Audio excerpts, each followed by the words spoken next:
Hi friends, ముందుగా దేవీ నవరాత్రుల శుభాకాంక్షలు అందరికి. తొలి రోజు ప్రసాదం సేమియా పాయసం, బాలా త్రిపుర సుందరి దేవి అవతారం సేమియా పాయసం పెట్టాలి. తొలి రోజు ఎలా ప్రిపేర్ చేయాలో చూద్దాం. 2 స్పూన్లు నెయ్యి వేసుకుని, 1 కప్పు సేమియాకి 2 స్పూన్లు నెయ్యి వేసుకుని దోరగా వేయించుకుని, 1 లీటర్ పాలు తీసుకుని, చక్కెర పాలు లీటర్ పాలు తీసుకుని, పాలు మరిగిన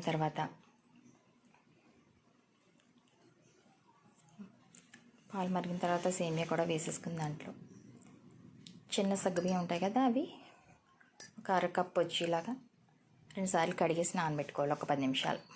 అవి వెంటనే ఉడికిపోతాయి అన్నమాట. 10 నిమిషాలు నానబెట్టేసుకుని, పాలు మరిగిన తర్వాత సేమియా వేసేసుకుని, చిన్న సగ్గుబియ్యం 1 అర కప్పు నానబెట్టుకున్నాను. అంటే 2 స్పూన్లు వేస్తే నానితే 1 కప్పు అవుతాయి. పాలు పొంగొచ్చినాయి. సేమియా వేసేసుకుని, సగ్గుబియ్యం కూడా వేసేసుకుని త్వరగా చేసుకుంటే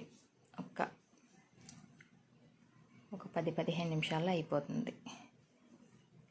ఎక్కువ టైం ఏం పట్టదు. సింపుల్గా అయిపోతుంది పాయసం.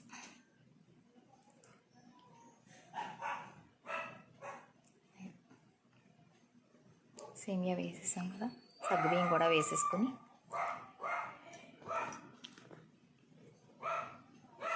వేసేసుకుని, రెండు కలిపి ఉడికిపోయిన తర్వాత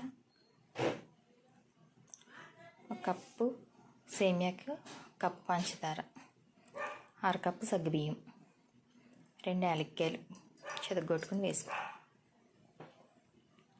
కొంచెం జీడిపప్పు, 2 స్పూన్లు నెయ్యి వేసుకుని జీడిపప్పును కూడా దోరగా వేయించుకుని, 1 కప్పు పంచదార, 1 కప్పు సేమియా, 1 కప్పు పంచదార, లీటర్ పాలు, 1/2 కప్పు సగ్గుబియ్యం వేసాను నేను. కొలతలు ఉడికిపోయిన సేమియా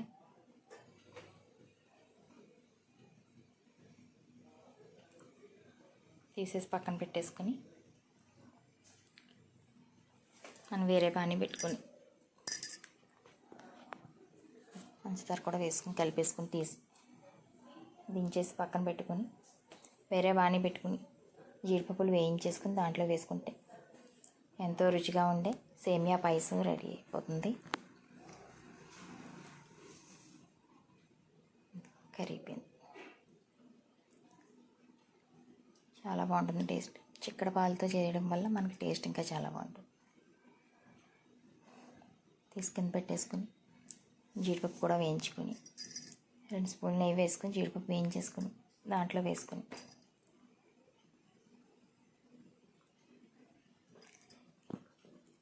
ఎంతో రుచిగా ఉండే సేమియా పాయసం అమ్మవారికి నివేదన చేసి, మీరు కూడా ట్రై చేసి అమ్మవారికి నివేదన చేసి అమ్మవారి ఆశీస్సులు అందరికీ ఉండాలని మనస్ఫూర్తిగా కోరుకుంటున్నాను.